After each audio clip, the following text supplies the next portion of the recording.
Dari kepatuhan kebijakan Kementerian Perhubungan nomor 667 tahun 2000, memang ada sesuatu yang dilanggar oleh aplikator, oleh pelaku transportasi online. Apa yang dilanggar? Yaitu tentang potongan maksimum sebesar 15%. Itu ternyata memang tidak ditaati. Gitu. Tidak ditaati. Ada yang memotong sampai 20%, itu adalah Grab, kemudian Gojek 20%, dan ditambah lagi pemotongan sebesar Rp5.000.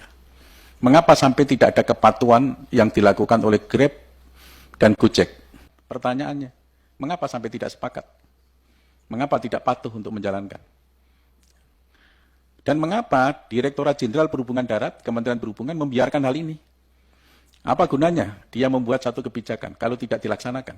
Maka ini teguran keras ini terhadap Menteri Perhubungan, terhadap Dirjen Perhubungan Darat.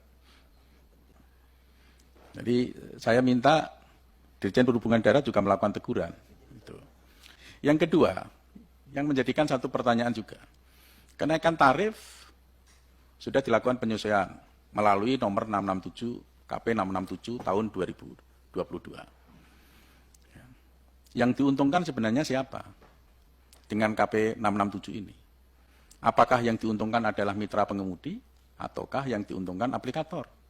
Yang teriak-teriak di jalan, memperjuangkan nasibnya, mempertaruhkan nyawanya di jalan demi kebutuhan anak dan istrinya yang di rumah, itu sampai dia dalam kondisi yang sulit perekonomiannya, sehingga dia nuntut sampai turun di jalan, kemudian direspon oleh pemerintah, dilakukan penyesuaian tarif, tetapi mereka tidak menikmati kenaikan tarif itu.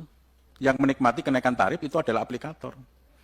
Pengemudi masih teriak terus, karena pemotongan aplikasi itu sangat tinggi. Saya tidak ingin masyarakat kami, rakyat kami, dieksploitasi sedemikian rupa, karena dengan keterbatasan sumber daya manusianya, dengan keterbatasan lapangan pekerjaan, dengan keterbatasan perekonomian, keterbatasan pengetahuannya, dieksploitasi tenaganya untuk kepentingan bisnis, kepentingan ekonomi pihak-pihak tertentu, atau yang bisa saya bilang kaum kapitalis. Kami tidak ingin. Kami tidak ingin membiarkan itu. Rakyat kami harus kami lindungi. Di tahun 2016, pendapatan sopir, pendapatan driver, itu sebesar 8 juta rupiah. Akhir-akhir ini hanya 3,5 juta rupiah. Bagaimana bisa menghidupi keluarganya dengan pendapatan 3,5 juta rupiah? Sementara kendaraan yang dipakai itu pun kendaraan leasing, yang ada beban tiap bulannya untuk membayar leasing. Akar persoalannya sampai terjadi hal yang demikian apa?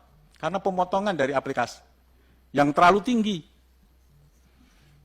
Sudah ditentukan 15%, masih memotong sebesar 20%, masih potong lagi sebesar Rp5.000. Jadi Bapak harus paham. Dan juga kami juga sudah paham.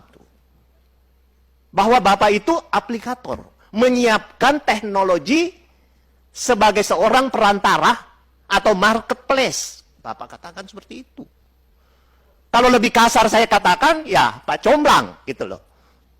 Oleh karena itu saya menginginkan jangan lagi ada yang tidak mematuhi aturan ini.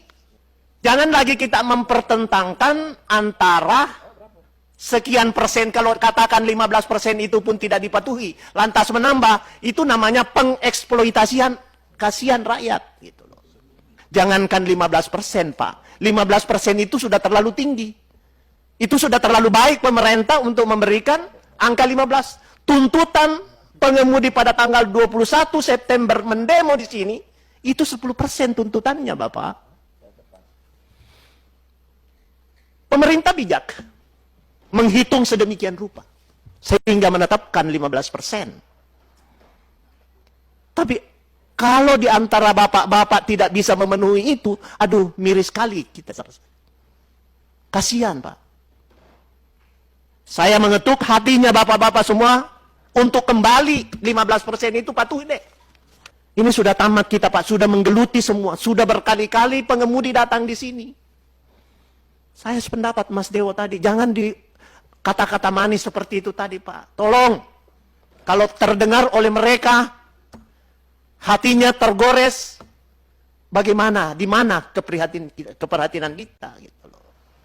15% itu tidak seberapa Pak untuk mereka. Coba kita hitung 15% Bapak apa yang disiapkan. Hanya sekedar izin yang sudah diterima dari Kemenkominfo. Apa komponen Bapak? Saya kan tidak perlu saya tanya kepada Bapak-Bapak. 15% itu kali jutaan berapa triliun? Itu loh. Ya, alhamdulillah masih ada pajak penghasilan perusahaan Bapak masih bisa masuk. Tapi kalau jalan yang rusak, adakah sumbangan Bapak? Pasti tidak.